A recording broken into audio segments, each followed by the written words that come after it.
E aí a gente entra no dilema com a questão do ambiente social, que envolve a cultura, família, sistema escolar, educacional, etc. Tudo que gira em torno ali do indivíduo.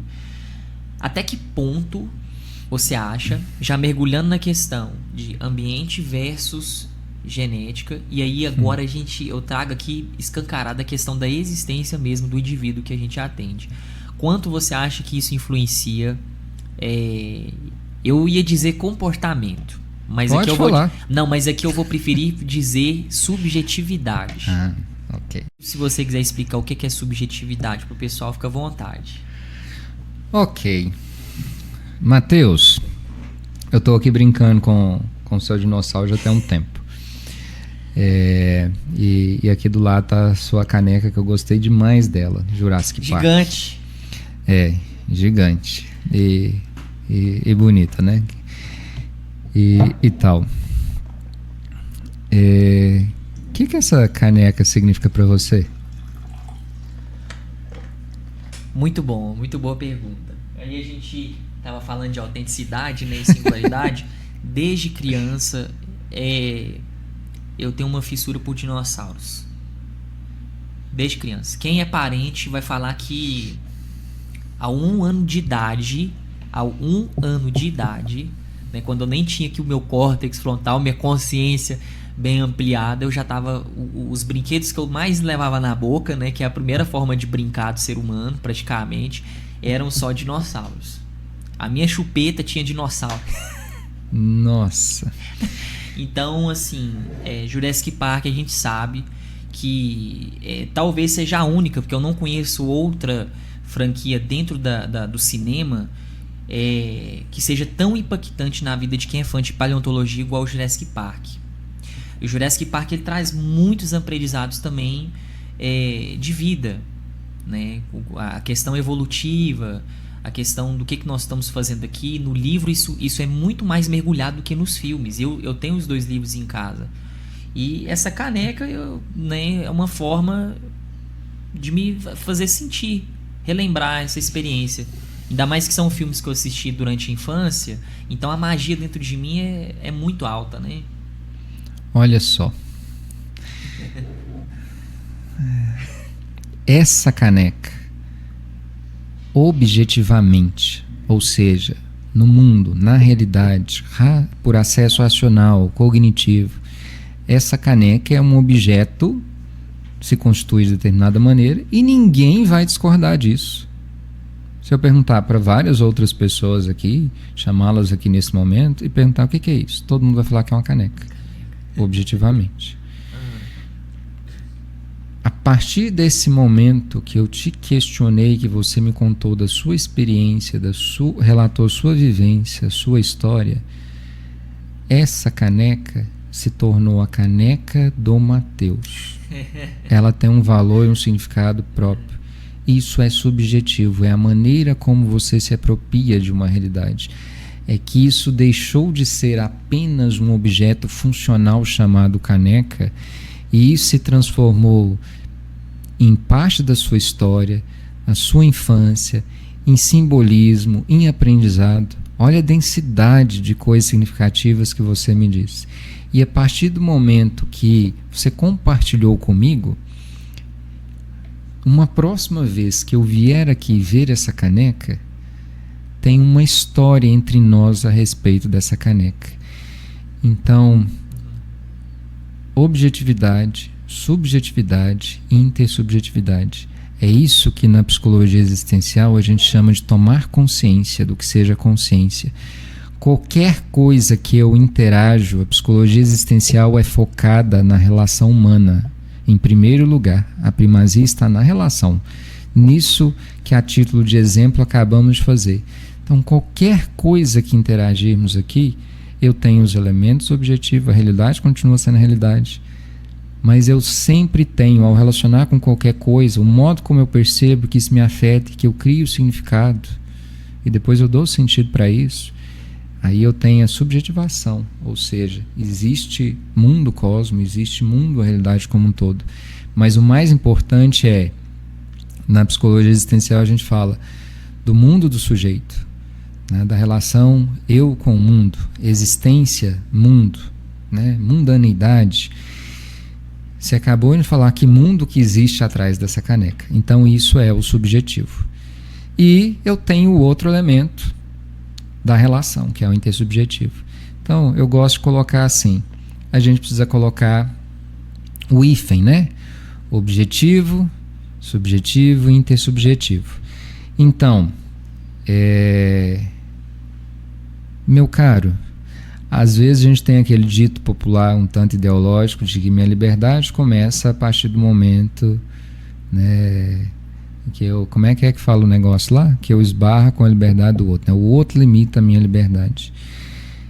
Ninguém tomou consciência de liberdade na vida, no mundo, a partir de si mesmo. Antes você falava de egocentrismo. Toda criança, você trabalha com criança entre outros públicos. Toda pessoa no processo educativo, ela vai tomar consciência da realidade através do outro. A gente toma consciência e passa a ser gente, a nos reconhecer a pessoa, ao embriãozinho de eu, e isso que constitui o eu, a gente chama de personalidade, que não é a mesma coisa de subjetividade, a partir do outro, a primazia do outro. Só que estamos numa sociedade ocidental que a primazia é do eu, o individualismo. Então, você me perguntar qual a interferência, qual a importância dos elementos sociais, culturais na constituição de uma pessoa, o que o existencialismo tem a dizer sobre isso? Eu falei anteriormente que a existência está lançada no mundo. A visão do existencialismo, e ele parte lá de um contexto histórico, político, social, cultural, do que está acontecendo no mundo, né? Aí, de repente, ele foca na importância desse cuidado com o indivíduo, que não é individualizante, que já está inserido na sociedade. E que tem que viver autenticamente e tudo mais. Ou seja, o existencialismo já tem, na sua raiz, na sua premissa fundamental, uma visão social. Já é um caminho de compromisso. E uma pessoa só vai se reconhecer livre se ela tiver possibilidade, direito à escolha.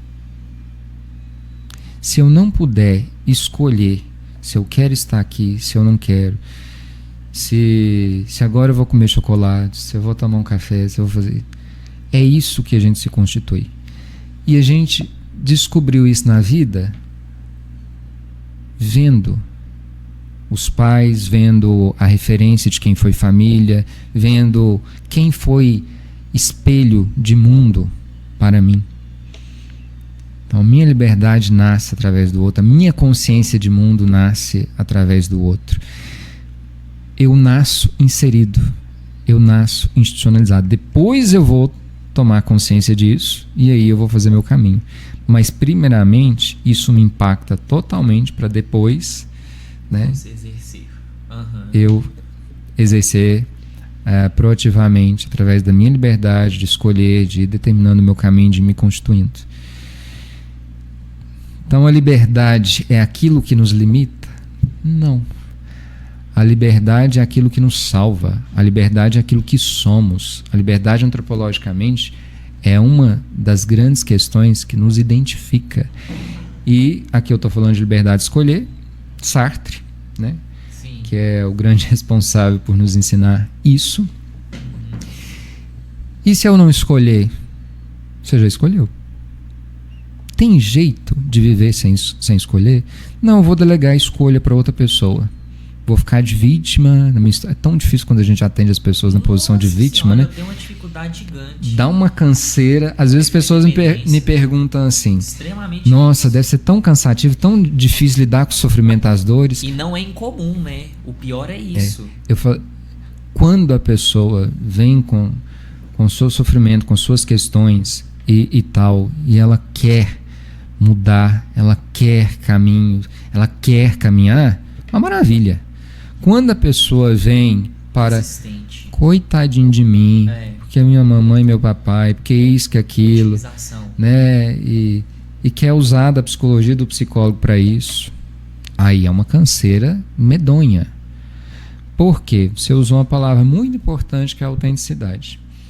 No existencialismo heideggeriano, a autenticidade significa eu viver a minha liberdade, eu poder ser quem eu sou.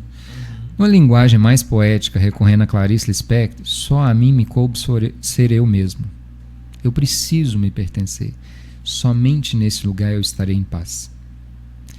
A grande questão de ficar na posição de vítima, de não ser autêntico, de estar numa posição inautêntica frente à existência, você não tem paz. Aqui eu estou falando de paz interior, eu estou falando de liberdade interior. Quando eu falo de liberdade interior, eu estou recorrendo a Victor Frankl. No contexto de maior desumanização, os prisioneiros de guerras, judeus, sendo aniquilados de todas as formas, ele diz e constatou, cientificamente na prática, de que eu posso estar prisioneiro, aprisionado, no limítrofe da existência, que ainda eu tenho a liberdade última de escolher como que eu vou lidar com aquilo, que significado que eu vou dar para minha caneca, o que eu vou fazer de mim, da minha vida, aqui e agora. Ninguém arranca isso de ninguém. Eu posso ter situações limitadoras de grandes violências, mas antropologicamente somos livres. Muito se discursa, especialmente na adolescência, na juventude, eu quero ser livre, não sei o quê. Bom, liberdade é uma coisa, libertinagem é outra. Fazer o que eu quero. Não existe liberdade sem condicionamentos. Porque vivemos em sociedade, porque convivemos. É o processo de civilização. Né? Sim, e de outro lado, antropologicamente, a gente consegue não relacionar? Muito difícil. Não tem jeito. Ou é um transtorno. Tanto é que já tem filme e fizeram pesquisa, né? Você coloca a pessoa lá na ilha, você vai criar personagens, você vai conversar com... Começa a adoecer. Com a árvore, não sei o quê, e você vai começar a definhar... Isso. O náufrago, né? Com o Wilson lá. Exatamente. Então, é impossível. Essa é a nossa condição humana. Sim. Né? Esse é o nosso caminhar, essa é a nossa jornada. Então, enormemente, a cultura, o momento histórico, a sociedade, as políticas, as instituições, nós vamos nos reconhecer ser humano a partir desse lugar. Aí depois nós vamos protagonizar e exercer também um caminho de deixar um legado, uma marca, a partir daquilo que são os nossos valores, as nossas referências.